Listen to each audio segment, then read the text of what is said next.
Jharkhand पनत Raina Seraikela खरसवा जामजोड़ा आतुरे ऐसवा Jharkhand branch होते सापड़ाव लेना और रोजे दो दारायकान 2025 सहित मिदसाय सेरमा पूरा ऑलचिकी आंकड़ा खातिर सापड़ाव लेन ऑलचिकी सिरजन करते मिदसाय सेरमा पूरा और गेले बिली हचोय बाबद पुर पाटा से हुडी मचा कमी को सापड़ाव लेन और बेगर दारायकान 12 और 13 फेब्रुआरी 2025 सहित हिलो अनल बंगा बुरु इदी कातेन सहित को चर्चा किया जे आबोरेन जहाँ ये पारसी सिंह चांदो गुरु गोंके जहाँ मेटन कुकमुई दोहो कहा सरीगे नुई दो सिंह चांदो कान गया उनिया जहाँ मार्शल मेना ओनाते आबो बन ताड़ाम लेखान आबो दो मिद दिन बन जुमिदो गया और आबो जहाँ मेटन उपरुम मेना जाति सावता पारसी जहाँ मेना ओना आबो बन बंचाव दो दाड़ेया आर बांखान नितो बन नेल दाड़े कना आबो समाज रे हानते नातेना जहाँ सड़ो बोलन कना ओना खातिर आबो दो आबो जहाँ आबो कना ओना दो बन दया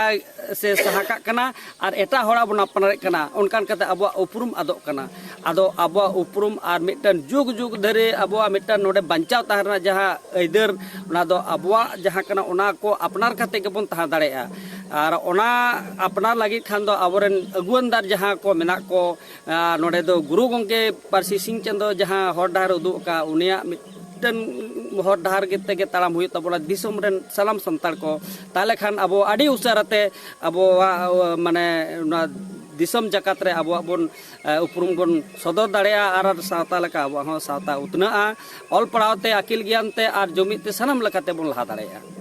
ओनागे ओना हुदिस दो दोना और नोआ हुदिस दो जे ऑल चिकी मिशन जहाँ 2025 ते ओड़ा ओड़ा जेमन हड़ो हड़ो सेटरोग मा सानाम हड़ को तेहें दो आबो बढ़े कना बन एटा आखर ते ऑल सदर रेना मेन बाबुन सेना दाड़े काते आड़ीगान जगह दो बानार से माने भेगार भेगार माने लिपि को व्यवहार ताबना आदो ओना दो बाको सेना दाड़े खातिर तेहें 100 सेरमा हुई काते हो जदी ऑलचिकी आमाक कना आराम बम बड़ाया ना दो आड़ी दुख रना कथा आदो ओना बड़ाय होचो को बुझाव होचो को आर ऑलचिकी माने सनाम हड़ को चेदमा और ओना लगित तेगे नोआ कमी